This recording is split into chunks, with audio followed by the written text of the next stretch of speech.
for more information. Also, alexansary.net will be going online in the near future. alexansary.com has been down for some time. So there are some positive developments there with spreading the information and, of course, getting the website back up. And with that, let's roll this brief interview with Mary Vaughan, former candidate for City Council. Anybody that wants to run for office and make a difference that isn't already seated as an incumbent is running not against anybody else that's in their race. They're running against voter apathy.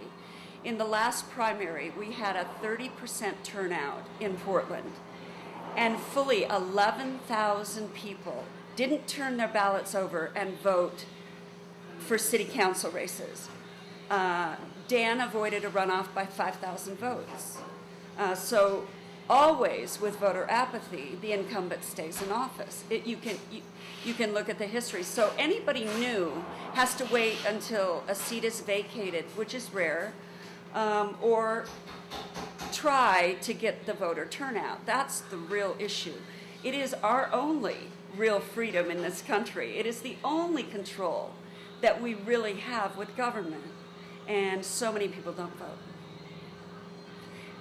You gotta turn out the vote, and it's so important if we really care about the place that we live. And the way that we can make a big difference is in local government. There has to be a buzz about local elections. Mm-hmm. And people don't pay any attention because the media has stopped caring about that stuff. Mm-hmm. So the issue is how do we let people know how important their voice is in the development and the improvement of their own community. Mm-hmm. That's really where it happens. It happens on a local level. What are some ways that you think the Portland police can improve relations with the citizens of Portland? They need to be more transparent, and that's the biggest issue. They're a paramilitaristic organization, and they need to understand that they are not the military. They are not necessarily there to just protect. They are there to serve. And by service, that means community policing. That's face-to-face. Get to know the people in the neighborhood or the district that you're responsible for. Get the heck out of your car and walk around and get to know the people you're serving. Exactly. Yeah. And we should have a mutual trust. But it goes against the way in which they are trained. Mm-hmm. And I would change the way in which new officers are trained. Mm-hmm. We're an urban environment here. Basically, I would like to see the police be more a part of the community. And I would say about 70% of our police officers in Portland live outside the city. Mm-hmm. So they don't even, they don't want to be approached in the grocery store when they're off duty. Mm-hmm.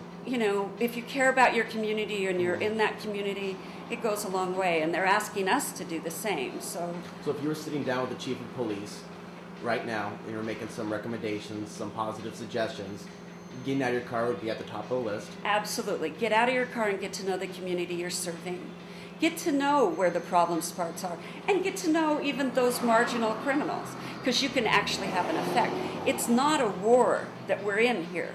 It's about not one side against another. It's about knowing each other and making a difference, and listening to people, because they have valuable information that can maybe thwart a criminal element in the community. Right. It's about being trusted.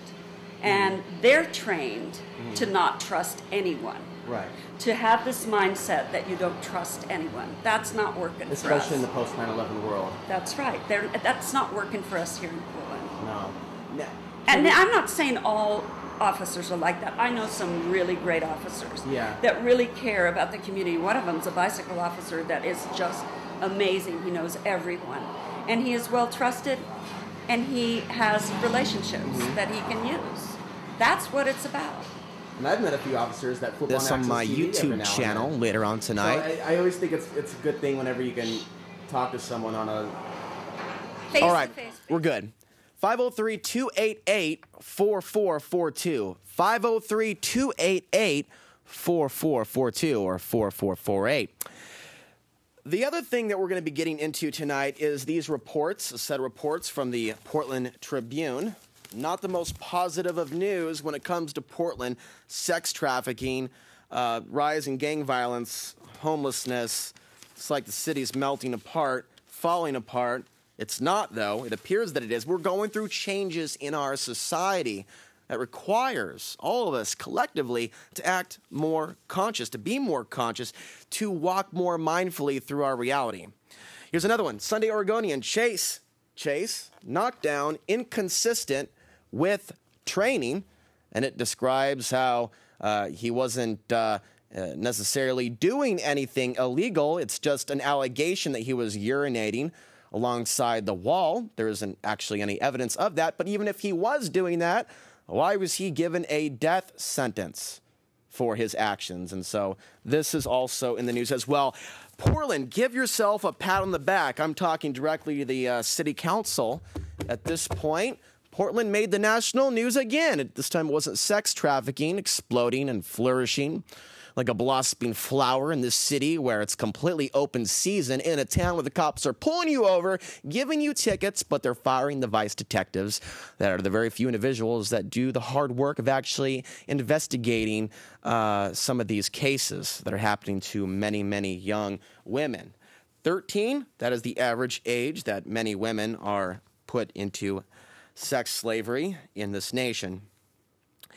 No, that's not what the main headline was that made the national news. It was a little girl at last Thursday being threatened with a $500 ticket for selling lemonade. So we're going to be getting to that story and many, many others. Let's go into some of these other reports. Where we're going to go into now is some other major developments taking place on the planet. And as we see more sunspots, as we see more changes with our magnetic field, we're seeing more changes in society, strange weather. We've had some very hot temperatures this summer all across the planet. We've also seen some very cold temperatures and strange weather all over the planet. Thick smog from raging wildfires engulfs Moscow. Right now, there are many fires outside the major Russian city of Moscow, the capital there. And so we are seeing people walking around with masks. Moscow is now engulfed by the thickest blanket of smog yet this summer. Passengers on Moscow subway said the eye-stinging haze hovered above the platforms. And City Hall warned of health risks from the smoke, which is carrying harmful gases, including carbon monoxide. Bill, go ahead and mute mic number 3. Russia, a condition that has sparked forest and peat fires across its central and western regions that have killed at least 48 people in the past week. In the next report, we also see a situation where Russia has banned exports of wheat because of the extended drought that they've been going through. Russia's wheat woes could hit U.S. grocery shelves.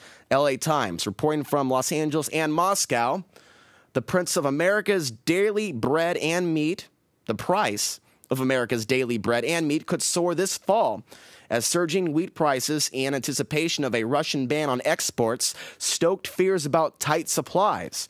I reported about 3 weeks ago that one man, Anthony Ward, a billionaire in Europe, bought all of Europe's cocoa, which equates to 7% of the world's global chocolate supply.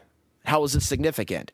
During World War II, chocolate was rationed throughout Europe and the UK, even the United States. So there are major moves being done right now in the financial markets, in the speculation market, in the stock market, where there are some very knowledgeable investors that have an idea of where the world is going to be going in the near future. So pay attention to where the money is going. Also, 24 multinationals have just moved their headquarters to Shanghai, China.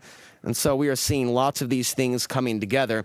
And the larger picture, for some of us, is becoming crystal clear. Grain shortages and food price hikes in 2007 and 2008 sparked riots worldwide.